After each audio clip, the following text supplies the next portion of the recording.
Kembali belajar bersama Bu An. Bagaimana kabar anak-anak hari ini? Semoga hari ini anak-anak tetap sehat dan juga semangat dalam belajar. Kali ini Bu An akan membahas materi buku tematik kelas 3, tema 2, menyayangi tumbuhan dan hewan, subtema 2, manfaat hewan bagi kehidupan manusia.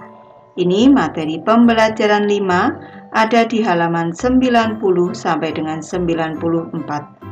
Baik anak-anak, Ibu langsung ke pembahasan materi ini. Materi pembelajaran 5, ayo bermain peran anak-anak. Tanpa pada gambar di sini ada seorang gembala yang sedang menunggui domba gembalaannya. Tahukah kamu, domba adalah hewan yang masih satu keluarga dengan kambing. Domba mirip kambing, namun memiliki bulu yang tebal. Bulunya biasa dijadikan benang wol.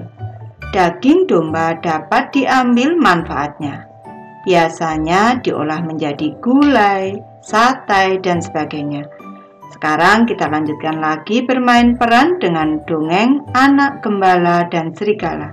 Ini untuk kelompok yang belum bermain peran. Kita amati pada gambar anak-anak, tampak Benny dan teman-teman sedang bermain peran dari dongeng anak gembala dan serigala. Lanjut ke materi Ayu menulis anak-anak, susunlah kata-kata di bawah ini sehingga menjadi sebuah pesan moral yang terdapat pada dongeng anak gembala dan serigala. Di sini ada kata lagi, tidak, pembohong, dipercaya, akan, pernah, mereka, berkata, walaupun, benar. Ini harus kita susun agar menjadi suatu kalimat. Di sini ada huruf kapital, ini adalah yang pertama anak-anak. Ini urutan ke-1. Urutan ke-1-nya adalah pembohong. Selanjutnya yang kedua ini tidak. Yang ketiga ini akan. Urutan ke-4 ini pernah. Yang kelima dipercayai. Yang ke-6 lagi anak-anak. Yang ke-7 walaupun. Yang ke-8 mereka. Yang ke-9 berkata. Dan yang ke-10 adalah benar.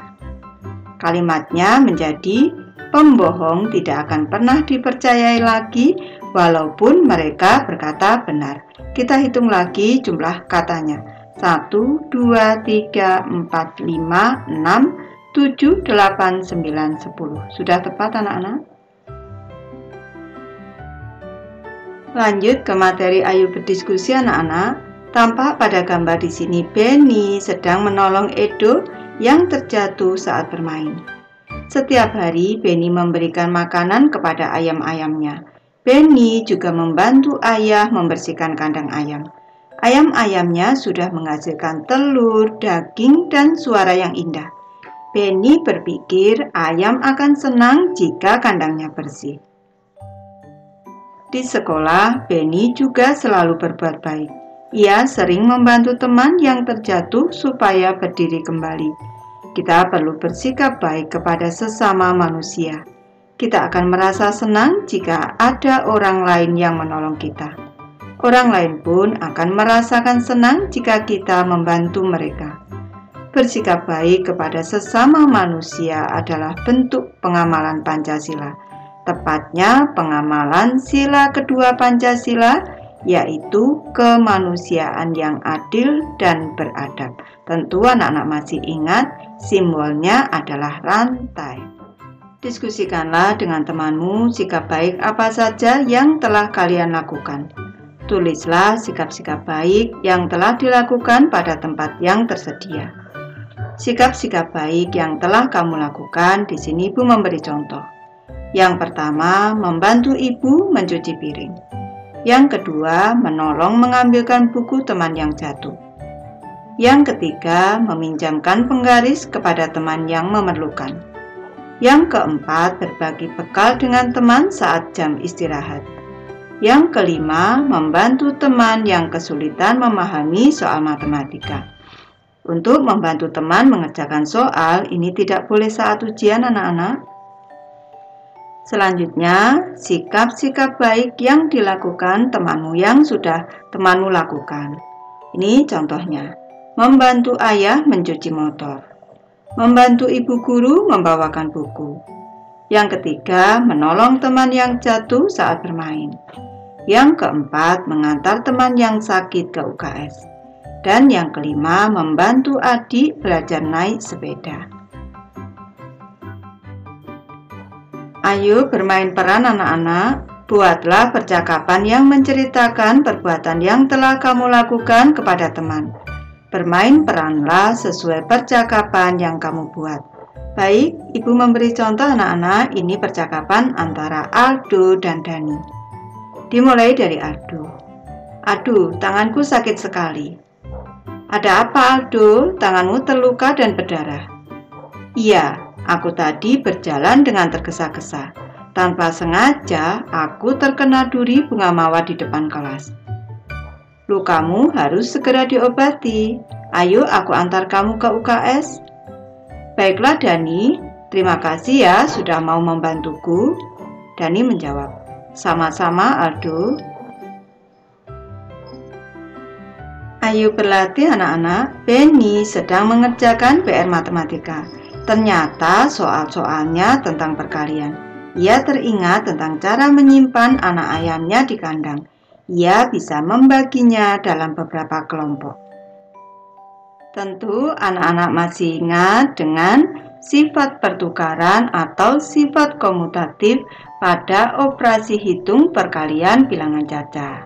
Ibu mulai dari soal nomor 1. Titik-titik dikali 5 sama dengan titik-titik dikali 7. Ini angka 5 diletakkan di belakang. Kalau ini sama dengan 5-nya dipindah ke depan. Ini 5 dikali 7. Berarti bilangan itu adalah 7 di sini anak-anak. Bilangan itu adalah 7. 7 dikali 5 sama dengan 5 dikali 7. Artinya apabila ada 7 kandang dan isi tiap kandang ada 5 ayam, itu jumlahnya sama dengan apabila ada 5 kandang dan isi tiap kandang ada 7 ayam. Ke soal kedua, 9 dikali titik-titik sama dengan 6 dikali titik-titik. Berarti 9 dikali 6 ini sama dengan 6 dikali 9. Ke soal ketiga, titik-titik dikali 5 sama dengan titik-titik dikali 5. Karena di sini ini tidak ada anak-anak, tidak ada angkanya sama, maka tetap Ibu tulis sama saja. 5 dikali 5 sama dengan 5 dikali 5. Ke soal keempat, 6 dikali titik-titik sama dengan 7 dikali titik-titik. Berarti 6 dikali dengan 7 sama dengan 7 dikali 6. Ke soal kelima, titik-titik dikali 3 sama dengan titik-titik dikali 7. Berarti 7 dikali dengan 3 sama dengan 3 dikali 7. Soal ke-6, 8 dikali titik-titik sama dengan 6 dikali titik-titik. Berarti 8 dikali 6 sama dengan 6 dikali 8. Ke soal ke-7, titik-titik dikali 9 sama dengan titik-titik dikali 5. Berarti 5 nih dikali dengan 9 sama dengan 9 dikali dengan 5. Soal ke-8, 8 dikali titik-titik sama dengan 5 dikali titik-titik. Berarti 8 dikali 5 sama dengan 5 dikali 8. Ke soal ke-9, titik-titik dikali 7 sama dengan titik-titik dikali 9. Berarti 9 dikali 7 sama dengan 7 dikali 9. Soal ke-10, 10 dikali titik-titik sama dengan 6 dikali titik-titik. Berarti 10 dikali 6 sama dengan 6 dikali 10. Baik, Ibu sudah selesai membahas materi ini. Terima kasih anak-anak sudah menonton. Semoga ini bermanfaat membantu anak-anak belajar. Terima kasih.